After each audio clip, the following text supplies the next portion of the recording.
하나님 아버지 감사합니다. 오늘도 제가 주님의 십자가 복음을 들고 이 자리에 섰습니다. 주님께서 제게 계시해 주신 그대로, 주님께서 제게 가르쳐 주신 그대로 제가 전할 수 있도록 인도하시고 받는 사람도 또한 주님께서 말씀하신 그대로 받아들일 수 있도록 전하는 전하, 받는 우리 그리스도인들 모두에게 은혜를 베풀어 주시옵소서. 모든 말씀 우리 주 예수 그리스도 이름으로 기도드리옵나이다. 아멘. 자, 그러면 본문 말씀 보겠습니다. 첫째 슬라이드 볼 때 다 일어서 주시기 바랍니다. 오늘의 본 말씀은 그리스도 복음과 다른 복음 14번째 시간 그 짐승, 곧 적그리스도 정치에 대한 이야기죠. 말씀이죠. 요한계시록 17장 1에서 13절입니다. 그리고 내가 성도들의 피와 예수님의 증인들의 피에 취한 여자를 보았노라. 그리고 그녀를 보고 내가 엄청나게 놀랐느니라. 그러자 그 천사가 내게 말했으니 왜 놀랐느냐? 내 자신이 너에게 그 여자와 그 여자를 태우고 있으며 일곱 머리와 열 뿔을 가진 짐승의 비밀을 말해주리라. 내가 봤던 그 짐승은 전에 있었으나 지금은 없으며 무적행으로부터 올라올 것이 임박하였고 멸망 안으로 떠나가는데 전에 있었으나 지금은 없으며 장차 있게 될 그 짐승을 보고 쌍의 설립 때부터 생명의 책 위에 이름이 기록되지 않은 땅 위에 거주하는 자들이 놀라게 될 것이라. 여기에 지혜를 갖고 있는 지적 기능이 있느니라. 그 일곱 머리는 일곱 산들이니 그 여자가 그들의 위에 앉아 있느니라. 또한 일곱 왕들이 있으니 다섯은 떨어졌고 하나는 지금 있으며 또 다른 이는 아직 안 왔으나 그가 왔을 때 그가 반드시 잠깐 동안 머물러야만 하는데 전에 있었으나 지금은 없는 바로 그 짐승이라. 그 자신이 여덟째로 일곱으로부터 나왔으며 멸망으로 떠나가는 아니라. 그리고 내가 봤던 열 뿔은 왕들인데 그들이 아직 왕국을 받지 않았지만 왕들 같은 권세를 한 시간 동안 그 짐승과 함께 받느니라. 이들이 한 의향을 가지고 그들의 능력과 권세를 그 짐승에게 주니라. 다 앉아주시기 바랍니다. 이 말씀을 지난 시간에 간략히 살펴봤으나 깊이 들어가지는 않았습니다. 여러분은 이 수수께끼 같은 말씀이 이해가 됩니까? 제가 다른 복음을 분별해 주는 것들 중 하나로 굳이 난해하고 어려운 요한계시록을 선택한 이유는 이런 해석하기 어려운 구절이 나오면 이성을 동원하여 성경 말씀을 접근하는 다른 복음들이 백발백 다른 복음이 백발백중 엉뚱한 해석을 내놓아 성령님을 통해 명쾌한 해답을 제시하는 십자가 복음과 극명히 대조되기 때문입니다.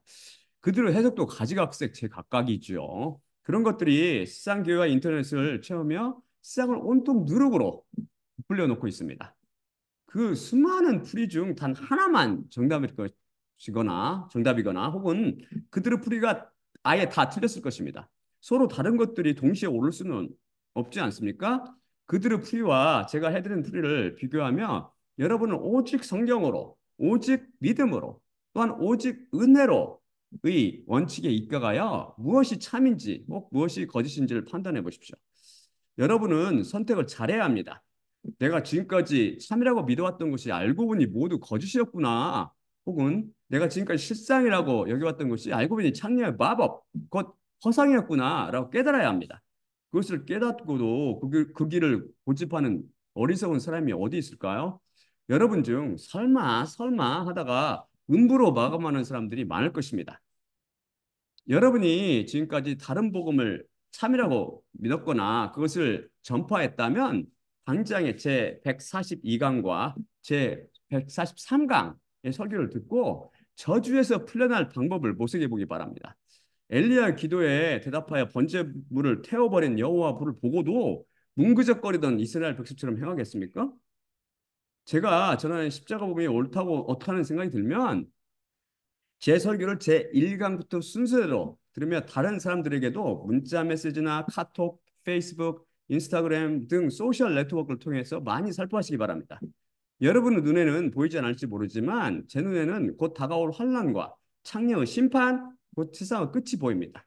이 쌍에 너무 집착하지 마시고 여러분의 영혼을 구원해낼 방법을 강구해 보시기 바랍니다. 자, 그럼 다음 슬라이드 볼까요? 마태복음 7장 21에서 27절입니다. 나더러 주여 주여 이르는 자가 각각 하늘들의 왕국에 들어갈 것이 아니요 하늘들 안에 계신 내 아버지의 뜻대로 행하는 자가 들어가리라. 그날에 많은 자들이 나더러 말하리라. 주여 주여 당신의 이름에 의해 우리가 예언의 말씀을 선포했으며 당신의 이름에 의해 귀신들을 우리가 쫓아냈고 또한 당신의 이름에 의해 많은 능력들을 우리가 행하지 아니하였나이까. 그러면 그때 그들에게 내가 고백하리라. 너희를 내가 결코 알지 못했으니 나로부터 떠나라. 불법을 행하는 자들아. 그러므로 누구든지 나의 이 말씀들을 듣고 그것들을 행하는 자마다 그의 집을 그 바위 위에 세운 슬기로운 남자와 같이 될 것이니 비가 내렸고 강들이 왔으며 바람들이 불어 저 집을 향해 떨어졌으나 넘어지지 않았으니 그 바위 위에 기초가 되었기 때문이라. 또한 나의 이 말씀들을 듣고 그것들을 행하지 않는 자마다 그의 집을 그 모래 위에 세운 어리석은 남자와 같이 될 것이니 비가 내렸고 강들이 왔으며 바람들이 불어 저 집을 향해 때렸고 그것이 넘어졌으니 그것의 넘어짐이 거대했느니라. 나더러 주여 주여 이르는 자가 각각 하늘들로 왕국에 들어갈 것이 아니요 하늘들 안에 계신 내 아버지의 뜻대로 행하는 자가 들어가리라에 대한 정확한 해석은 제 147강 썼습니다. 다시 들어보세요. 다른 복음을 주장하는 종교인들은 오직 행위로를 주장하며 이 진리의 말씀을 다시 왜곡하여 변개시켜 놓았지요. 이성과 감성으로 하나님의 말씀을 접근하기 때문입니다. 여기서 누구든지 나의 이 말씀들을 듣고 그것들을 행하는 자마다 그의 집을 그 바위 위에 세운 슬기로운 남자와 같이 될 것이니 란 말씀과 나의 이 말씀들을 듣고 그것들을 행하지 않는 자마다 그의 집을 그 모래 위에 세운 어리석은 남자와 같이 될 것이니 란 말씀에서 제가 헬라어 정관사 그를 살려서 번역한 그 바위와 그 모래가 무엇을 비유하는지 혹시 아십니까? 다음 슬라이드 보여줄까요? 다음 슬라이드 보여주세요. 그 바위는 과연 무엇을 비유하고 있을까요? 사무엘하 22장 32절입니다. 왜냐하면 여호와 외에 누가 하나님이며 우리의 하나님 외에 누가 바위냐? 고린도전서 10장 4절. 그리고 모두가 그 같은 신령한 마실 것을 마셨으니 그들을 따르는 신령한 바위로부터 그들이 마시고 있었는데 그 바위는 그리스도였더라. 해답을 성경 말씀이 가르쳐 줍니다. 히브리어로 줄, 헬라어로 페트라인 바위는 바로 여기서 비유 해답을 말씀해 주듯이 예수 그리스도를 의미합니다. 그래서 성경 말씀에 등장하는 바위나 반석, 돌 등은 예수님을 비유하는 경우가 많습니다. 그래서 바위에 집을 세웠다는 것은 토대가 예수 그리스도라는 의미입니다. 그런데 문제는 너도 나도 다 모두 자기의 토대가 예수 그리스도라고 주장합니다. 심지어 다른 복음을 주장해서 예수님께 불령을 듣고 불못으로 던져지는 그 종교 지도자들도 예수님께서 자기의 토대가 된다며 예수님을 주여 주여라고 부르고 요한계시록을 비롯한 성경 말씀을 변개시키며 혼잡케 하지요. 자기들끼리 서로 이단이라고 주장하는 이들도 다 예수님을 주님이라고 부르며 자기의 토대가 바로 예수 그리스도라고 주장합니다. 그래서 여기서 바위신 예수 그리스도는 구체적으로 피에 담가지는 말씀인 십자가 복음을 의미합니다.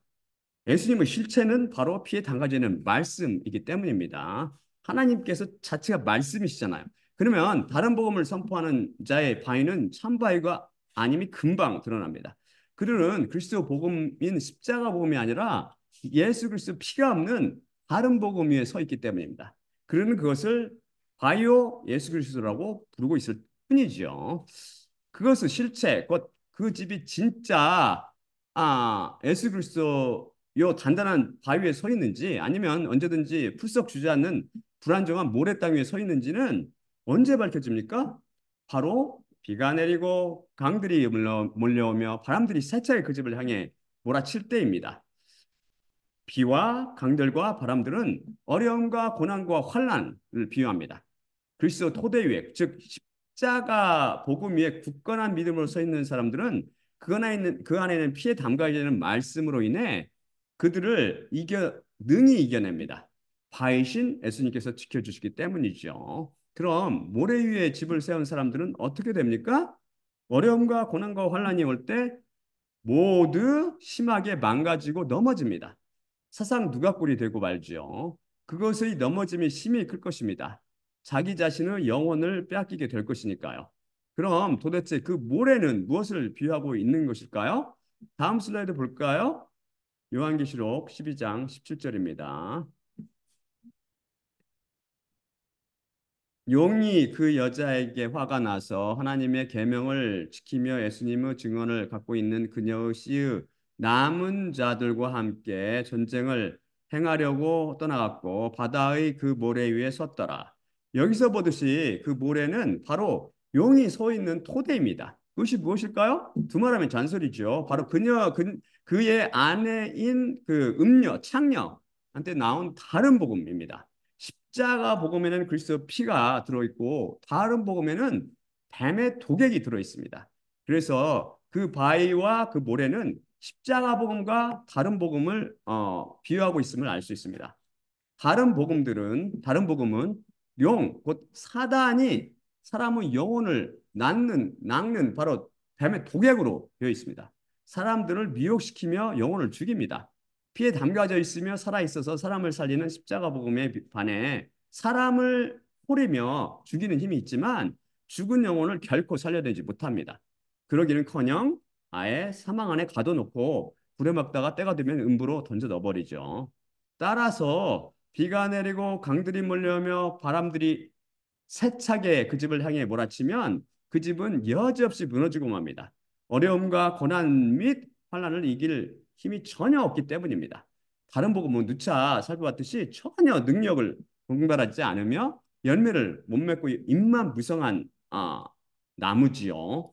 방금 읽은 요한계시록 12장 17절은 용이 그 여자에게 화가 나서 하나님의 계명을 지키며 예수님의 증언을 갖고 있는 그녀의 씨의 남은 자들과 함께 전쟁을 행하려고 떠나갔고 바다의 그 모래 위에 섰더라가 이해되세요?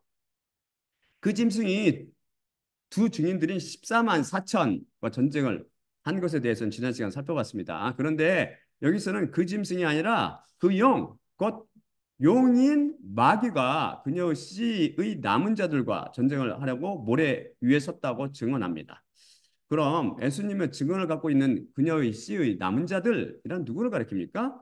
예수님의 증언은 예언의 영이신 성령님을 뜻한다고 여러 번 살펴봤었죠. 우리가 예수님을 증언할 수 있는 자, 곧 그분의 증인이 될 수 있는 이유는 바로 우리 안에 증언이 있기 때문인데 달리 표현해서 우리 안에 바로 예언의 영이신 예수님의 영, 곧 성령님이 계시기 때문입니다. 또한 그녀는 이스라엘을 가리키는데 이것은 교회를 비유한다고 배웠죠. 그녀의 씨, 곧 이스라엘의 씨는 누구입니까? 성경에서 히브리어로 제라, 헬라어로 스펠마는 단수로 되어 있는 씨라는 단어인데 바로 아브라함의 씨인 예수 그리스도를 일컫습니다. 이 단어를 축자적으로 씨라고 단수로 번역해야 하는데 다른 복음에서는 자꾸 복수로 오역을 일삼습니다. 그 씨가 누구인지를 몰라보기 때문이지요.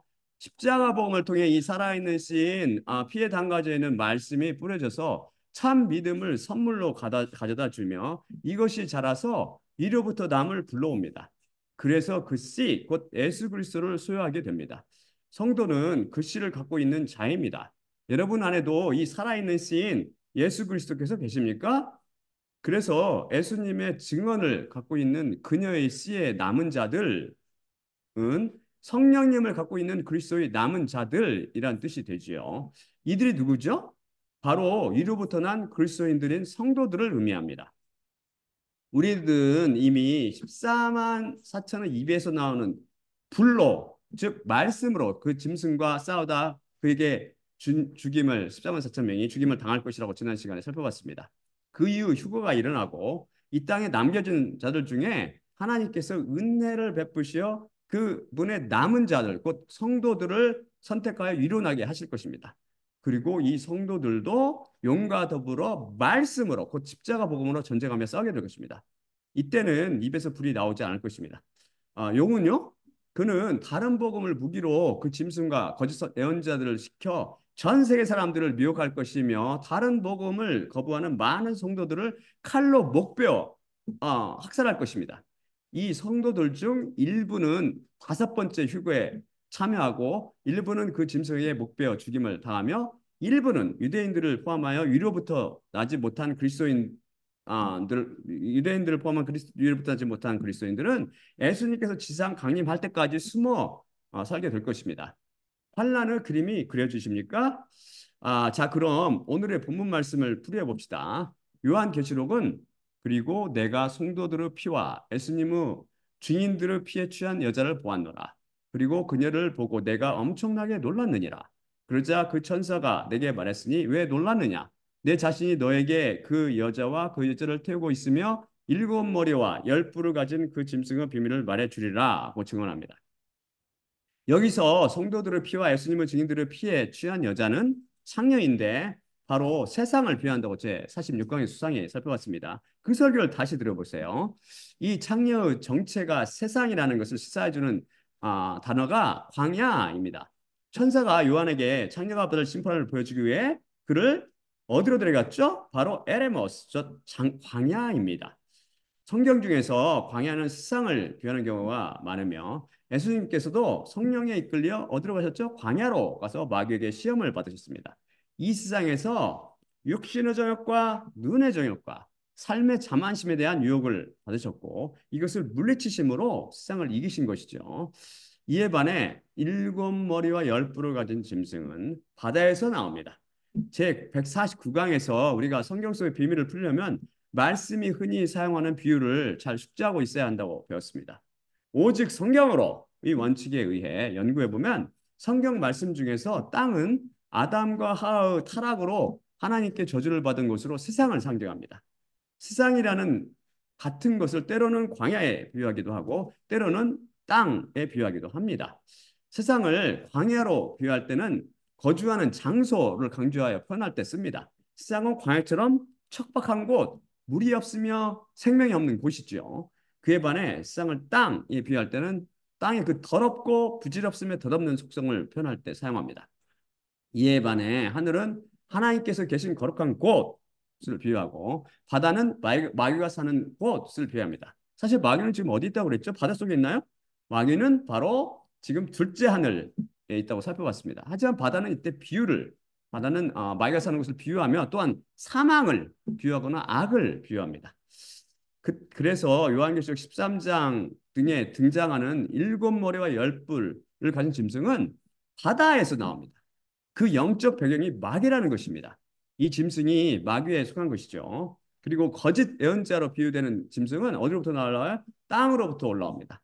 겉모양이 두 개의 뿔을 가져서 양처럼 보여서 예수 그리스도로 오해할 수 있으나 그 입은 용이 말하는 것처럼 말합니다. 즉 십자가 복음이 아니라 다른 복음을 선포하는 것이죠. 이것도 마귀로부터 옵니다.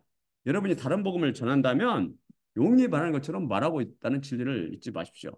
며칠 전 유튜브를 통해 제가 옛날에 즐겨봤던 그 미국 개신교 방송의 어떤 유명한 TV쇼를 비디오로 신청했는데요. 그 쇼를 진행하는 개신교 목사가 미국에서 내노라 하는 그 종말론의 대가 둘을 초청해서 휴거가 언제 일어날지에 대해서 토론했는데 그들 중 하나는 환란 전 휴거설을 주장하고 있었고 또 하나는 환란 후 휴거설을 주장하고 있었습니다. 그런데 그둘 다 거대한 성 바벨론, 곧 창녀를 엉뚱하게 해석하고 있더군요. 철저히 오직 성경으로의 원칙에 벗어나서 자신의 사견을 내놓고 있었습니다. 당연히 휴거 시점에 대한 의견도 오직 성경으로의 원칙에 철저히 벗어나 있었고 이성과 철학 및 신학에 기초한 것들이었습니다. 다른 복음을 좇는 자들은 바로 이런 맹인들을 추종하고 있는 것입니다. 이 두 사람은 모두 저희 인간적인 눈으로 볼 때는 신실한 종교인들로 보이더라고요. 정말 신실한 사람들로. 하지만 겉모습이 아닌 마음속을 깨뜨려 보시는 하나님 보시기에는 어떻겠습니까? 독사 자식들이죠. 그 속에는 씨가 없으며 그들은 두려움 없이 피에 담가진 생명 말씀을 왜곡하며 훼손하고 있었기 때문입니다. 그들은 자기가 나아가는 방향도 모르고 많은 사람을 죽음으로 인도하고 있습니다. 안타깝지요. 그들이 불쌍하게 보입니다.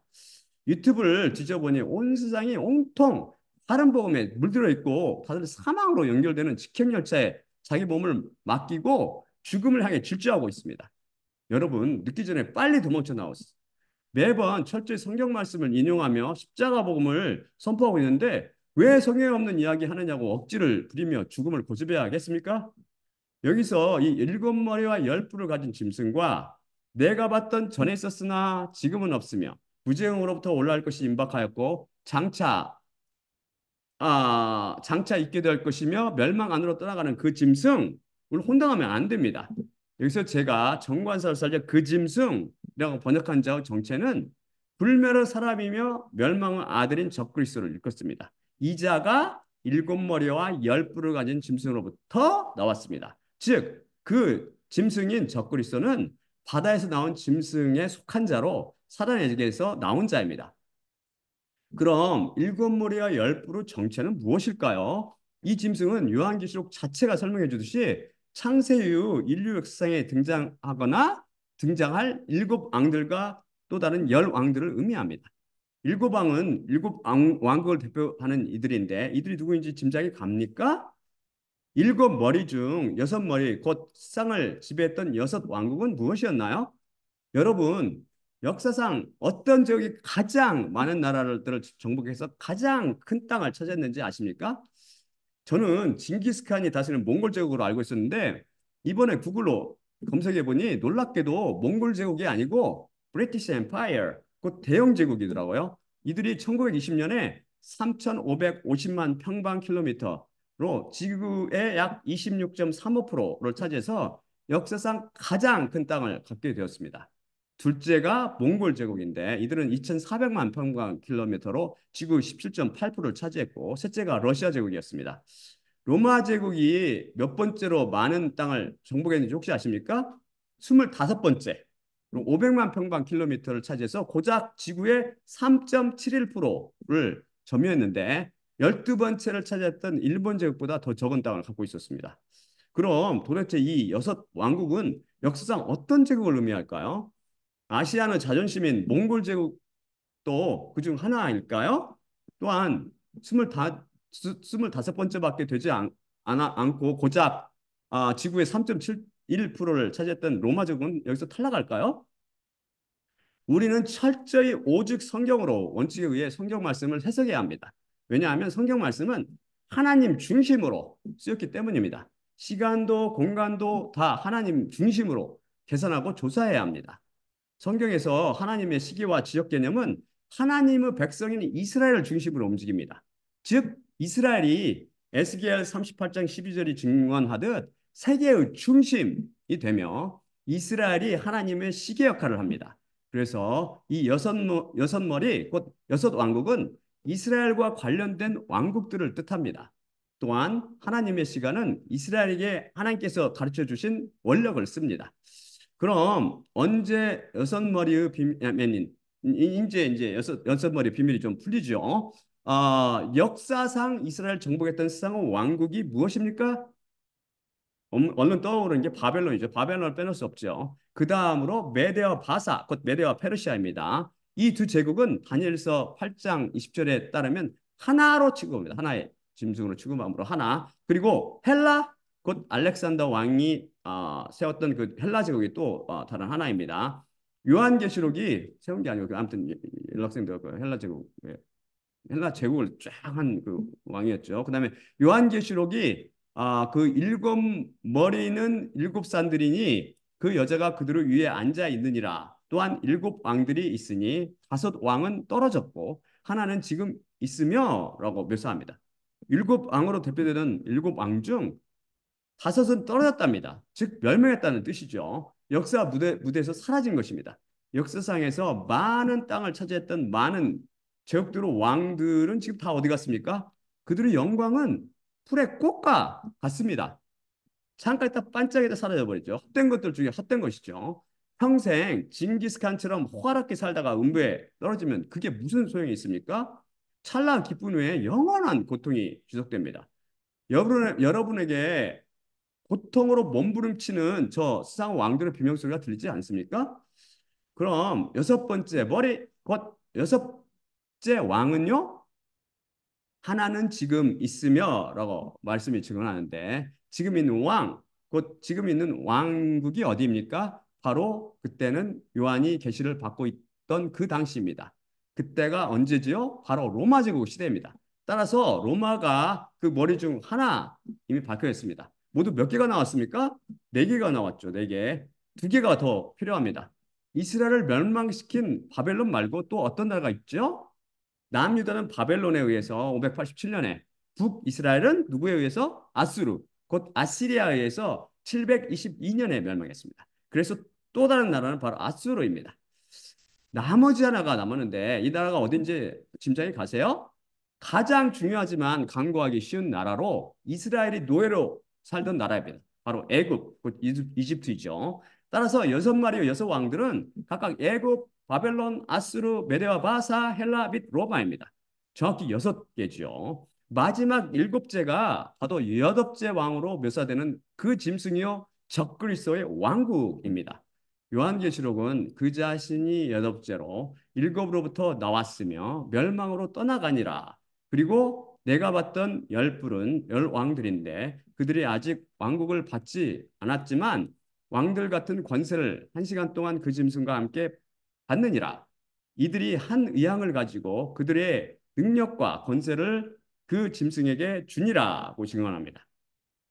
여기서 그 자신이란 그 짐승 곧 불법 사람이여 멸망을 하된 적그리스도를 가리킵니다. 이 자가 일곱으로부터 나왔다는 것은 일곱 머리에 속해 있다는 뜻이며 일곱 머리 중 마지막 째, 곧 일곱째 머리일 것이라는 뜻입니다. 적그리스도의 왕국을 의미하지요. 그를 뿔로 묘사하는데 그는 열 뿔, 곧 열 뿔 중에서 여덟째 왕이 될 것입니다. 이게 무슨 뜻일까요? 다음 슬라이드 볼까요? 성경은 성경으로 반드시 풀어야 됩니다. 다니엘서 7장 16에서 28절입니다. 그리고 성경 속에 해답이 완전히 확실히 들었죠. 언제든지, 언제든지. 때로는 이제 성령님의 조명을 통해서 그 숨겨져 있는 걸 쫙 보여주시죠. 아, 이거 두 슬라이드 되어 있습니다. 첫째 슬라이드 읽어드릴게요. 서 있는 자들 중 하나에게 내가 가까이 갔고 이 모든 것들에서 그것에 관해 확실성을 내가 물으니 나에게 그가 말했고 말씀대로 해석을 나에게 그가 알게 하였더라. 이들은 거대한 짐승들인데 그들은 내 신이 땅으로부터 내 왕들이 일어나리라. 하지만 가장 높으신 분은 성도들이 왕국을 받을 것이며 왕국을 영원까지 또한 영원대로 영원까지 소유하리라. 그래서 네 번째 짐승에 대해 확실히 하기를 내가 원했는데 그것이 모든 것들과 달라 엄청나게 무서웠으며 그것의 이빨들은 철이었고 그것의 발톱들은 노시였는데 그것이 먹어치우고 있었고 부서뜨리고 있었으며 나머지를 그것의 발로 짓밟고 있었더라.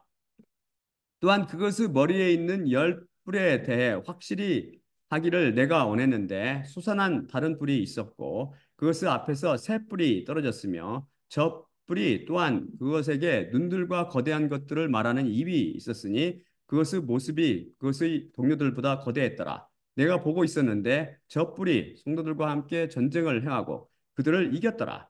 고대의 날들이신 분이 오셨을 때까지니 심판이 가장 높으신 분의 성도들에게 주어졌으며 다음 슬라이드 보여주세요. 두 번째 슬라이드입니다. 정해진 시간이 도래했고 성도들이 왕국을 소유했더라. 그가 말했으니 넷째 짐승은 땅에서 넷째 왕국이 될 것인데 모든 왕국들과 다를 것이요 온 땅을 먹어치울 것이며 그것을 짓밟을 것이고 그것을 부서뜨리리라. 열불들 그것으로부터 열왕들의 왕국이 일어날 것이요 그들의 뒤를 따라 또 다른 이가 일어날 것이니 그는 이전 것들과 다를 것이며 새 왕들을 낮추리라. 그리고 가장 높으신 분의 반역하는 말들을 그가 말할 것이며 가장 높으신 분의 성도들을 처단케 할 것이고 시간과 법을 바꾸려 시도할 것이며 시간과 시간들과 단시간이 될 때까지 그것의 손안에 그들이 주어지리라. 그리고 심판이 앉을 것이요 파멸시키며 끝까지 멸망시키기 위해 그것의 통치권을 그들이 빼앗을 것이라. 그러나 모든 하늘들 아래에 있는 왕국들의 왕국과 통치권과 위대함이 가장 높은 분의 성도들의 백성에게 주어질 것이요. 그것의 왕국은 영원한 왕국이요. 모든 통치권들이 그것에게 섬기며 복종하리라. 여기까지 말씀의 끝이니 나는 다니엘이라. 나의 생각들이 나를 크게 번민하게 하고 내 얼굴의 밝음이 내 위에서 변하나 말씀을 내 마음속에 간직했노라. 다니엘서와 에스라서는 대부분이 아람어로 기록되어 있어서 아람어 사전들의 도움 없이는 아니면 아람어 사전들의 도움이 반드시 필요하죠. 어제 이 말씀을 번역하는데 갑자기 히브리어 사전에 없는 단어들이 등장하기 시작하는 것입니다. 스무 권의 제가 가진 스무 권 히브리 사전을 전혀 도움이 안 되더군요. 그게 정말 난감했습니다. 그래서 제가 하나님께 기도드렸죠. 주님, 아직 때가 이르지 않았습니까? 다니엘서와 또한 그 짐승에 대해서 증언을 하지 말아야 하나요? 하고 그리고 하나님께 맡기고 잠시 기도했는데 제가 아람어 사전 9권을 볼 수 있게 해주셔서 그중에서 3권을 선택해서 그것들로 도움으로 번역을 완성할 수 있었습니다. 다시 한번 깨닫는 진리지만 제 설교를 계획하고 인도하시는 분은 예수님이시며 저는 그저 그분의 입노릇을 하는 노예일 뿐입니다. 여기서 보듯 다니엘서와 요한계시록이 기막히게 짝이 되어 서로가 서로를 해석해주고 있음을 알 수 있습니다. 적그리스도의 왕국은 요한계시록에서는 7째 짐승으로 다니엘서에서는 4째 짐승으로 묘사됩니다. 불법의 사람이요 멸망의 아들 적그리스도는 그 짐승으로 불리며 또한 뿔과 왕으로 묘사됩니다. 두 책이 증언하듯 그는 반드시 새 왕을 무릎 꿇게 하고 8째 왕으로 나올 것입니다. 이 두 책의 묘사가 어쩜 그렇게도 정확히 일치합니까? 다니엘서에서는 애국과 바벨론 및 아수르를 생략하고 메대와 바사를 첫째 짐승으로 헬라를 둘째 짐승으로 로마를 셋째 짐승으로 묘사합니다. 다니엘서와 그 앞에서는 그들도 묘사하죠. 하지만 그러면 애굽은 빼고 다니엘서와 요한계시록을 아시리도 빼고 다니엘서와 요한계시록을 통해 보듯이 그 짐승인 적그리스도는 온 땅을 먹어치울 것이며 그것을 짓밟을 것이고 그것을 부서뜨릴 것이며 휴거 전에는 두 증인들인 성도들과 함께 싸워 이길 것입니다. 정확히 두 책이 다 예언하고 있잖아요. 역사상 전 세계를 100% 장악한 왕국인 하나도 없었죠. 대영제국조차도 20 몇 프로밖에 안 됐잖아요. 근데 얘네들은 100%. 그 짐승은 열왕으로 구성된 왕국에서 8째 왕으로 등장하여 새 왕을 무릎 꿇게 하고 결국 열왕으로부터 통치권을 양도받게 될 것입니다. 그래서 휴거 후 철권 통치를 하며 성도들을 쇠잔케 하고 많은 사람들을 피 흘릴 것입니다. 이 자가 전 세계를 통치하는 기간이 얼마나 계속할까요? 다니엘서 7장 22절은 고대의 날들이신 분이 오셨을 때까지니라고 증언합니다. 고대의 날들이신 분이 무슨 의미인지 그 자체가 설명해 주는데 다니엘서 7장 13절 보면은 이것은 창조주 여호와를 가리키는 말로 아람어로 아틱 요마야 아틱 요마야 곧 직역하면 고대의 날들이라는 뜻입니다. 고대의 날들이란 하나님께서 창조하신 날들인 태초를 뜻하며 바로 창조주 하나님을 가리킵니다. 이것을 예수님께서 요한복음 8장 25절에서 바로 내가 너에게 말하는 바 처음이니라 라는 말씀과 상통합니다. 이 구절을 모든 번역서들이 다 오역했다고 제가 78강에서 살펴봤었죠. 바로 고대의 날드신 분이신 예수님께서 백마를 타고 오실 때까지 그 짐승이 이 땅 위에서 통치권을 가지고 다스리게 될 것입니다. 그것은 시간들과 반시간, 곧 3시간 반입니다. 여기서 시간의 아람어는 이단인데요. 1년을 가리킵니다. 즉, 그 짐승은 다니엘이 증언하듯 하나님의 시계로 3년 반 동안 통치할 것이고 또한 요한이 요한계시록을 통해서 증언하듯이 42달 동안 하나님의 성전에서 자기 동상을 세워놓고 우상 숭배를 종용할 것이며 성전을 짓밟고 전 세계를 공포와 죽음의 도가니로 몰아넣을 것입니다.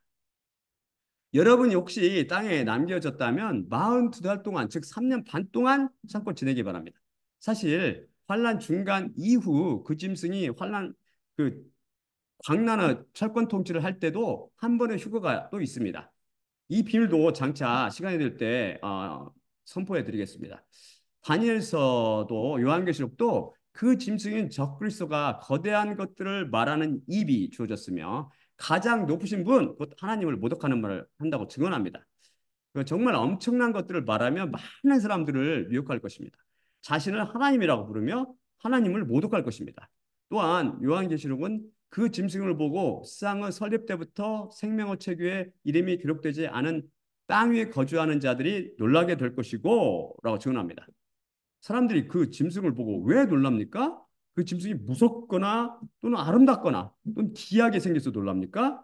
여기서 놀라다로 볼 때 헬라 원형은 다마조인데요. 이 단어는 예수님께서 그 기적을 행하실 때 사람들의 반응을 묘사하는 단어로 영어로는 be amazed로 번역됩니다. 이 단어로 짐작하는데 예수님을 흉내내서 많은 표적을 행하며 사람들을 놀라 자빠지게 하겠죠. 놀라게 하며 미혹할 것입니다. 이 사건은 장차 역사상에 반드시 일어날 것입니다. 속지 마십시오. 그런데 그 짐승의 정체를 요한계시록이 뭐라고 밝히나요? 그것은 바로 전에 있었으나 지금은 없으며 무지경으로부터 올라올 것이 임박했고 멸망 안으로 떠나가는데 전에 있었으나 지금은 없으며 장차 있게 될 짐승이라고 증언합니다. 루터와 칼빈 등을 비롯한 많은 종교개혁가들과 현대의 많은 개신교인들은 교황이 적그리스도라고 주장합니다. 교황이래요. 적그리스도가 개왕. 다른 복음을 선포하는 이들답죠. 창녀 포도주를 마셔서 마귀를 도와서 그 짐승의 정체를 꽁꽁 감춰놓은 꼴이 되고 말았습니다. 성경을 보는 눈이 전혀 없기 때문에 성경 말씀을 읽고도 그 뜻을 전혀 깨닫지 못하는 것이죠. 사실 이성으로 이 말씀을 이해할 수 없습니다. 여러분이 이해가 가나요? 그 짐승의 묘사에 대해 이해가 안 되는 부분은 바로 전에 있었으나 지금은 없으며 장차 있게 될 이라는 묘사입니다. 전에 있었지만 현재는 없다고요? 그게 누구입니까? 인간들 중에 과거에 살다 죽고 지금은 없지만 다시 살아나서 장차 올 수 있는 사람이 있습니까? 인류 역사상 그런 사람이 단 한 명이라도 있었나요? 불교나 힌두교 등의 그 종교에서 주장하는 윤회설을 지금 성경 말씀이 뒷받침해 주는 거는 것인가요? 전혀 그렇지 않습니다. 인간은 일단 죽으면 누구도 애 없이 심판받고 천국이나 음부로 가게 돼 있습니다. 죽은 부모나 형제, 친척, 친구들이 나타난 것을 봤다는 것은 거짓말이거나 허상이거나 귀신 장난이죠. 속지 마십시오. 그럼 전에 있었으나 지금은 없으며 무지개경으로부터 올라오는 그 짐승의 정체는 과연 무엇일까요? 제가 힌트를 하나 드릴까요? 다음 슬라이드 보여주세요. 누가복음 8장 30에서 31절입니다. 그러자 예수님께서 그에게 물었으니 내 이름이 뭐냐? 그러자 그가 말했으니 분단이니이다. 이는 많은 귀신들이 그에게 들어갔기 때문이라. 그리고 그들에게 무저갱으로 떠나가라고 명령하지 말기를 그분께 그들이 간청하기 시작하더라. 무적행은 바로 마귀의 사자들인 악한 영들을 가둬놓는 무서운 곳입니다. 마귀가 그들의 부하인 악한 천사들을 데리고 하나님께 반역을 했을 때 그들 중 일부는 잡아서 바로 칠흑의 무적행에 가둬 두셨고 일부는 심판의 날까지 내버려 두셨습니다. 마귀와 타락한 천사들은 일부는 지금 둘째 하늘에 머물고 있고 아까 말씀드렸지 일부는 지금 무정에 있고 일부는 둘째 하늘에 머물고 일부는 이 땅에 흩어져서 많은 사람을 미혹함의 죄에 빠뜨리고 있습니다. 이 악한 영들을 하나님께서 내버려 두신 것처럼 보이지만 사실 이들을 사용하여 하나님의 백성을 훈육하기도 하십니다. 다음 슬라이드 볼까요? 유다서 1장 6절입니다.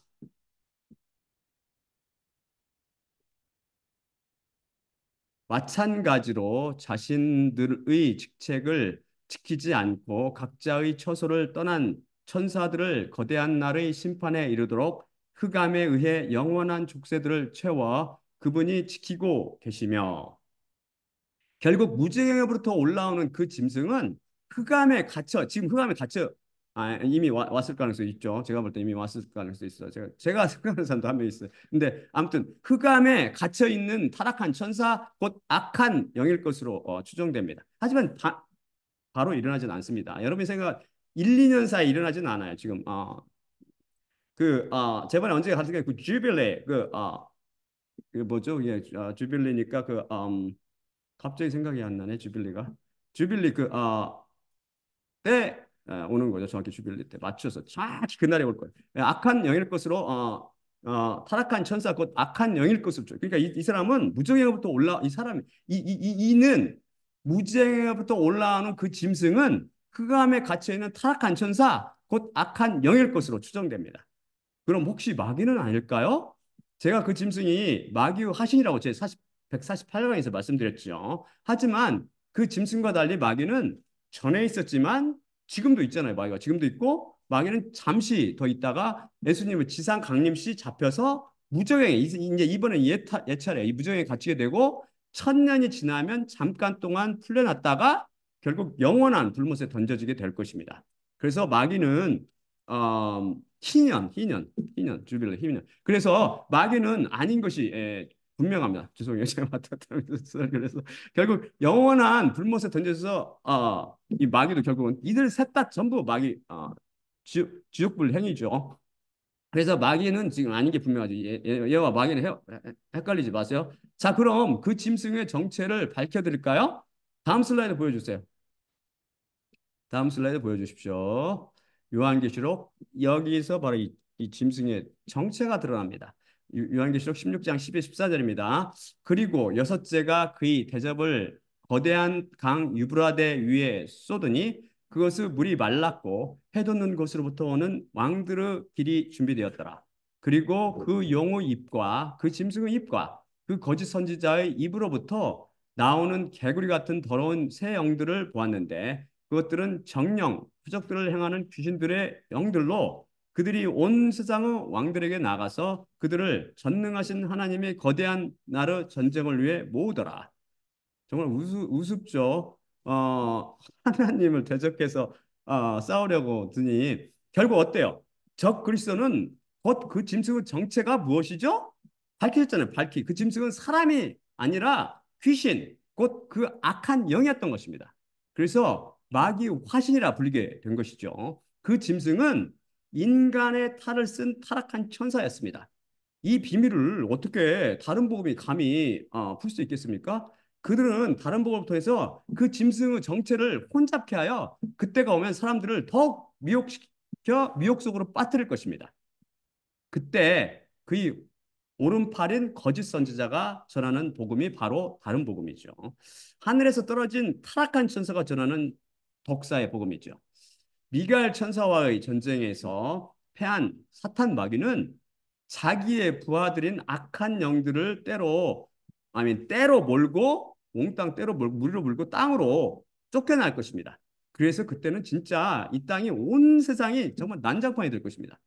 제 148강에서 살펴봤듯이 요한계시록 13장 15절은 그리고 바로 그 짐승의 형상에게 영이 주어졌으니 그 짐승의 형상이 이야기까지 했고 그 짐승의 형상에게 경배하지 않은 자들은 모두 죽임을 당하도록 행했더라고 증언합니다.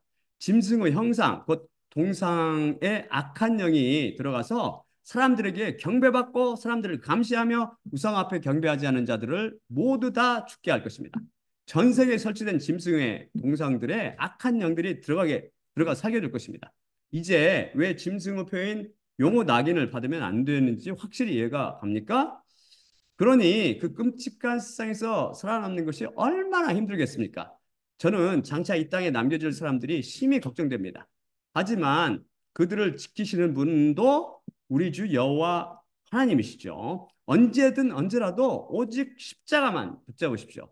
여러분, 지금이 바로 구원받을 절호 시기입니다.